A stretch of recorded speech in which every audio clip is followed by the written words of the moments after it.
नमस्कार, स्वागत है आपका एफएम न्यूज देख रहे हैं आप और मैं हूं आपके साथ लता। बुलेटिन की शुरुआत करेंगे इस वक्त की अहम खबर के साथ। जनपद उधम सिंह नगर के खटीमा से है पहली खबर, जहां पर उत्तराखंड पुष्कर मुख्यमंत्री पुष्कर सिंह धामी आकाशीय बिजली गिरने से हुई घटना की सूचना पाकर देर शाम उप जिला चिकित्सालय खटीमा पहुंचे।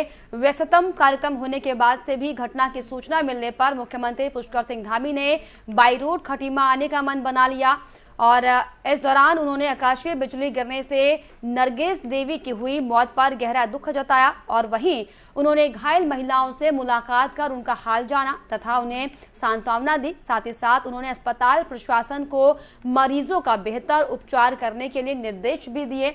इस दौरान उन्होंने अस्पताल का भी निरीक्षण करते हुए अस्पताल कर्मचारियों को आवश्यक दिशा निर्देश दिए। साथ ही साथ उत्तराखंड मुख्यमंत्री पुष्कर सिंह धामी ने मृतक महिला के परिजनों और घायलों को हर संभव मदद देने का आश्वासन दिया। आपको बता दें कि रविवार की सुबह आकाशीय बिजली गिरने से गांव नदन्ना निवासी नरगिस देवी की मौत हो गई थी और मृतका की बेटी निशा और बहू प्रियांशी बुरी तरीके से घायल हो गए थे, जिनका इलाज खटीमा उप जिला चिकित्सालय में किया जा रहा है।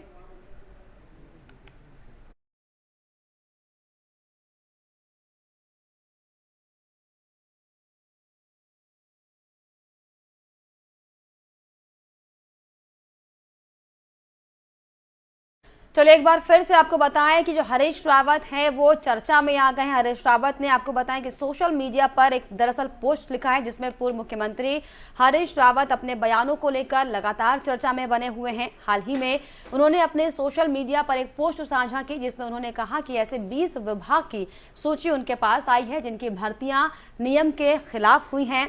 ऐसे में हरीश रावत की पोस्ट पर बीजेपी प्रदेश प्रवक्ता विपिन कैंथोला ने तंज कसते हुए कहा कि हरीश रावत सुर्खियां बटोरने के लिए अपने सोशल मीडिया पर अनर्गल बयानबाजी करते हैं। उनका कहना है कि हरीश रावत बिना तथ्यों के आधार पर लोगों की कही बातों पर आ जाते हैं।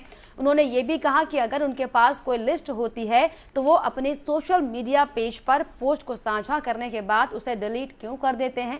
वहीं इसको लेकर कांग्रेस प्रदेश अध्यक्ष करण बहारा का भी कहना है कि उत्तराखंड में हुई भर्ती प्रक्रिया पर लोग सवाल उठा रहे हैं। हालांकि उन्होंने हरीश रावत के पोस्ट को लेकर कहा कि हमारे पास जो लिस्ट आई है हम उसकी सत्यता की जांच करने के बाद ही किसी भी प्रकार के बयान को जारी करेंगे।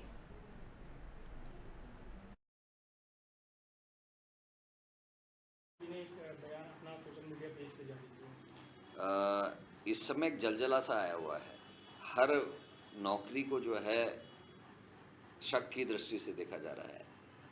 अधीनस्थ चयन आयोग में, सचिवालय में, कोऑपरेटिव में, बहुत सारी चीज़ों में, एलटी में भर्ती में घोटाले सामने आए हैं। और जो सबसे दुर्भाग्यपूर्ण है, जो लोकतंत्र का मंदिर है विधानसभा, उसमें जिन लोगों को जनता ने चुन के भेजा, जिनको विशेषाधिकार मिले जनता की वजह से, उन्होंने जनता की पीठ में चाकू फूंकने का काम किया है, आवाम की पीठ पर चाकू फूंकने का काम किया है। तो ये सारी चीज़ों से हर चीज़ में शंका हो रही है। जिस तरीके से आरएसएस के लोगों का भी इन्वॉल्वमेंट विधानसभा की भर्तियों में दिखा है। देखिए, हरीश रावत जी जिस प्रकार की बातें करते हैं, कभी भी हरीश रावत जी तथ्यात्मक बात नहीं करते। कल उन्होंने एक तथाकथित लिस्ट डाली और आज उसे डिलीट कर दिया। हरीश रावत जी उत्तराखंड की प्रतिष्ठा को सोशल मीडिया में जिस प्रकार से खराब कर रहे हैं, उसके लिए हरीश रावत जी को और कांग्रेस को माफी मांगनी चाहिए। हरीश रावत जी को याद करना चाहिए कि किस प्रकार से उन्होंने अपने कार्यकाल में 196 पोस्टें निकाली और उन 196 पोस्टों को कहा कि जाकर के उन लोगों को कहा कि पौड़ी जाकर के, टिहरी जाकर के आप अपनी ज्वाइनिंग ले लीजिए। और उस पर फिर हमारी सरकार जब आई, हमने उस पर उसको रिजेक्ट किया, उस पर जांच करवाई, उन भर्तियों को कैंसिल किया।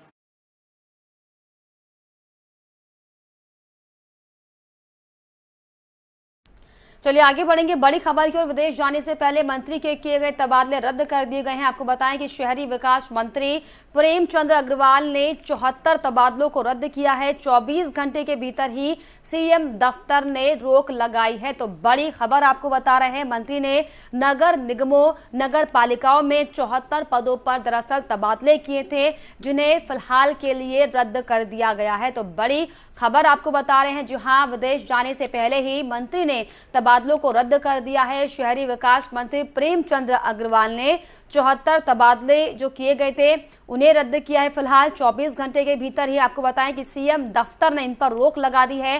कारण फिलहाल नहीं सामने आ पाए हैं, लेकिन ये बड़ी वजह है कि आखिर कैसे 24 घंटे के भीतर इतनी सारी तादाद में जो तबादले किए जा रहे थे उन पर रोक लगाई गई है। मंत्री ने नगर निगमों, नगर पालिकाओं में 74 पदों पर आपको बताएं कि तबादले किए थे।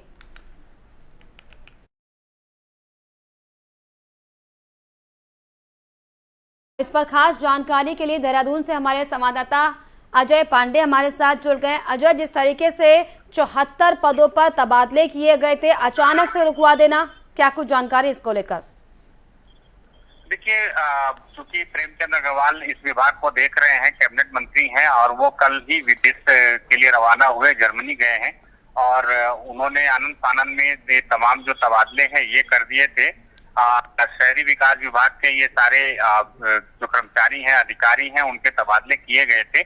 मुख्यमंत्री पुष्कर सिंह धामी ने तत्काल प्रभाव से इन तबादलों पर रोक लगा दी है और जाहिर है कि जब मुख्यमंत्री ने इन तबादलों पर रोक लगाई है तो तमाम तरह के सवाल भी उतने लाजमी हैं। और इस समय शहरी विकास मंत्री प्रेमचंद्र अग्रवाल विदेश में है, तो तमाम तरह के सवाल जरूर उठ रहे हैं, क्योंकि विधानसभा में भर्ती घोटाले को लेकर के भी नेताओं के नजदीकी लोगों को प्रेमचंद्र अग्रवाल ने भी अपने कार्यकाल के दौरान, जब वो विधानसभा अध्यक्ष थे, उस समय भर्ती किया था, तो उसको लेकर के भी जांच चल रही है। तो ऐसे में ये माना जा रहा है कि प्रेमचंद्र अग्रवाल के इस फैसले को लेकर के मुख्यमंत्री पुष्कर सिंह धामी खुश नहीं है और इसी वजह से उन्होंने इन तबादलों को पर रोक लगाई है।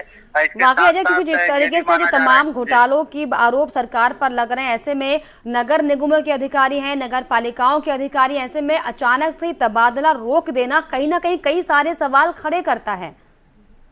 जी हाँ, बिल्कुल। देखिए, सवाल तो बहुत सारे आ रहे हैं कि आखिर अचानक में इन तबादलों को क्यों किया गया, जबकि अभी हरिद्वार में चुनाव हो रहे हैं नगर पंचायत के, और ऐसे में नगर निकाय के जो चुनाव होते हैं उसके चुनाव जब हो रहे हैं तो ऐसे में हरिद्वार में आचार संहिता लागू है और इसके साथ साथ बाकी अन्य जगहों पर अगर तबादले आपको करने थे तो मुख्यमंत्री से सहमति ली गई थी या नहीं ली गई थी, इस पर भी लोग बात कर रहे हैं, चर्चाएं बहुत सारी चल रही हैं। और ये भी माना जा रहा है कि संभवतः कैबिनेट मंत्री प्रेमचंद्र अग्रवाल को हटाए जाने को लेकर के भी तमाम लंबे समय से बातचीत चल रही है।